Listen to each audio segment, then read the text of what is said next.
What does a Minecraft house made of just 100 blocks look like? And what about a house that's 100 times bigger? How big does a house with 10,000 blocks really appear? Can a house made of only 1000 blocks compete with it? Let's find it out. In this video I will build 3 differently sized buildings in Minecraft. A house with 100 blocks, a house with 1000 blocks and a house with 10,000 blocks. Stay tuned. Let's start with the first and smallest house, the 100 block house.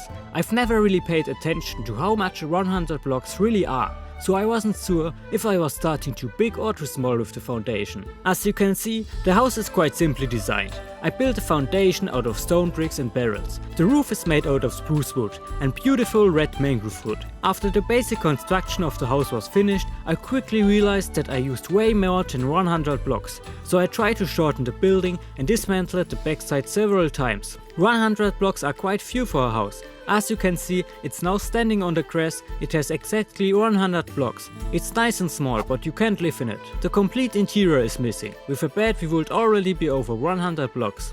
Let's continue with the 1000 blocks house, where I have 10 times more blocks available for building. But even here, I intentionally underestimated the 1000 blocks. I started with a simple foundation and used almost the same blocks that I used for the previous small house. The roof is again made of spruce wood and beautiful red mangrove wood.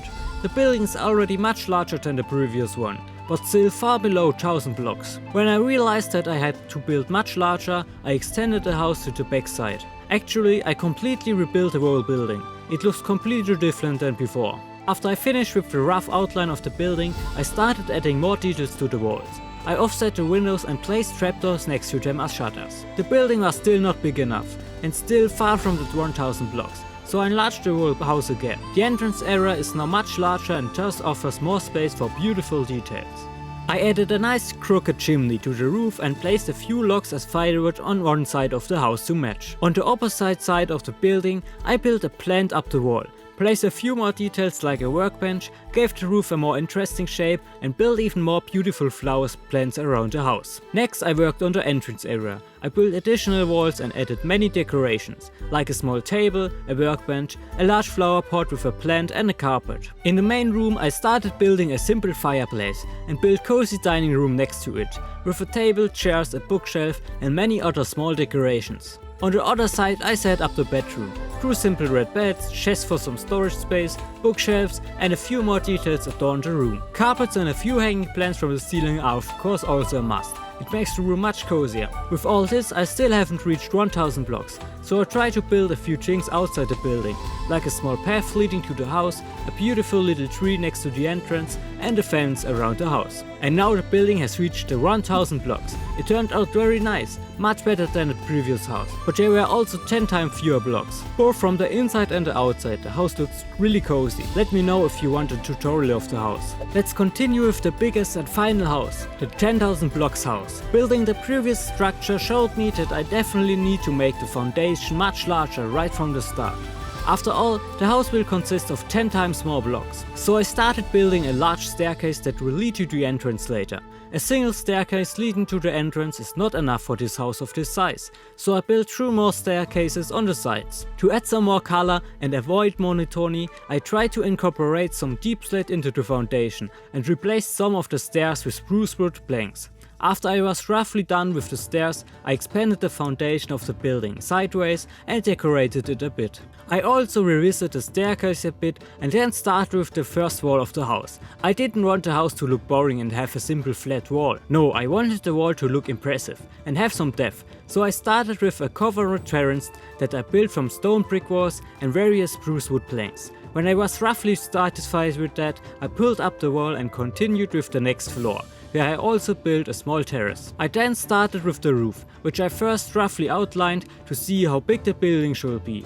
To prevent the wall from being just a boring flat wall, I added a few more details to the wall. I installed the first windows, replaced a few blocks for more variation and gave the wall more depth with different blocks. I experimented a lot and used different blocks for the wall, but I was still not sure which blocks are best suited for the wall. In general, it was important to me that the building uses a similar block palette as the previous 2 houses. Next I worked on the entrance area. Over the middle staircase I built a large roof that is supported by 4 large stone pillars. I initially built the roof roughly and in a similar style to the one next door. Both the pillars and the wall also got a few more details. After I enlarged the roofs a bit to get a better picture, I started with the highlight of the building, a large impressive tower that adorns the center of the building. I initially built it only from stone bricks and then connected it with the left side. When I was satisfied with the left side, I mirrored it. Now the building looks quite different. I added a few more details and then continued working on the tower. I decorated the upper part of the tower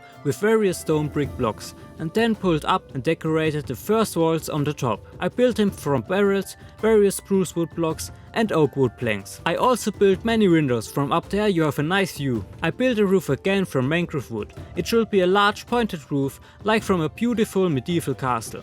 When the tower tip was roughly finished, I experimented a bit and then dared to go to the back of the house. First I mirrored a part of the front and then built a really flat wall. I must admit I didn't put too much effort into the back, but it serves its purpose and it's still very fitting. It now almost looks like a finished building. Once the basic structure of the building was in the place, I focused more on the details, so I equipped the roof with trapdoors and then turned back to the front of the house. The entrance got a large new door and the big tower got more texture and as a highlight a large clock in the middle. The sides of the tower were also adjusted and got more depth. I also placed a few windows in there. At the bottom of the foundation I made a few small adjustments and lit up the dark spot with lanterns. Now the exterior is basically finished. I ventured inside and built many floors and ceilings, so the building looks more livable from the inside. I lined the attic with spruce wood stairs and trapdoors, so you can see the mangrove wood tiles from inside. The many floors of the tower are of course also not to be missed, but to make sure the ceilings in the tower are not too low, I enlarged the whole tower by 1 block.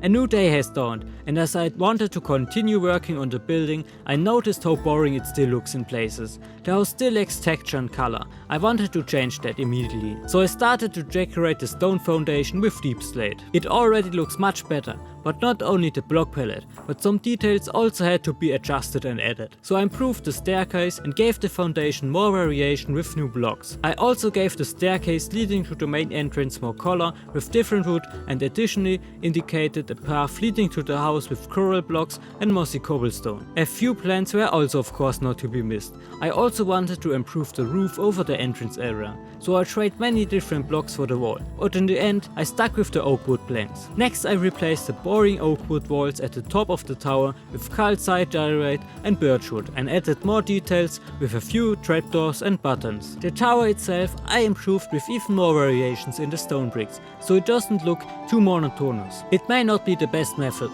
but I replaced the plain stone brick walls with the help of World Edit at random places with andesite and cobblestone. At the bottom of the foundation I replaced and fixed the blocks again by hand. The whole backside was adapted to the front side. When I was done with that I added a few more details around the house like the extra decorations on the tower. I also tried to give the roof a bit more texture, but I discarded the idea. The plain oak wood planks that surrounded the house I also wanted to replace with other materials.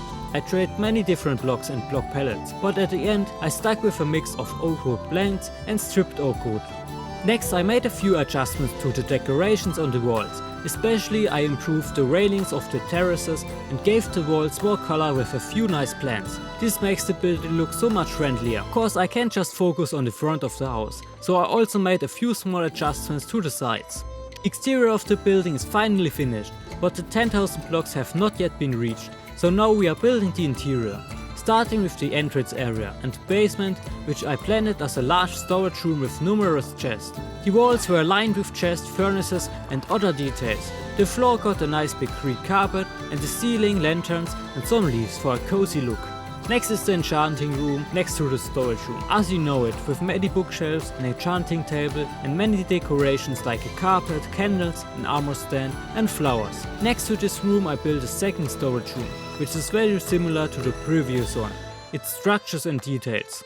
This one also had a large green carpet with many chests and leaves. Next is the ground floor, starting with a nice dining room with a dining table, shelves and a carpet. Where there is a dining room, a kitchen must not be missing. I built it with deep slate, barrels and iron blocks for the refrigerator. Next to it there is a small seating area and a kitchen table with bar stools. On the next floor I only placed a few bookshelves, carpets and other decorations. You are getting closer to the 10,000 blocks limit. It gets more exciting now with the large bedroom. There I started with a nice big bed, which is surrounded by large green carpet. The bed also gets a roof and the room nice big plants in flower pots. The 10,000 block limits were reached at this moment, but many rooms are still empty. I decided to exceed the limit. I don't like an unfinished house. Next to the large bedroom, I built a large working room with a large table, shelves, books and other decorations, a large carpet and generally everything you want in a large workroom. Next, I was at the top of the tower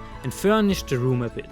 The whole rest of the tower is basically a large staircase. The rooms in it are only equipped with a few barrels, chests and plants. And with that, the giant 10,000 block house is finally finished. I can't remember the last time I built such a big house. Enjoy the little cinematic. The schematics for all 3 houses are now available on my Patreon. Link in the video description. Have fun!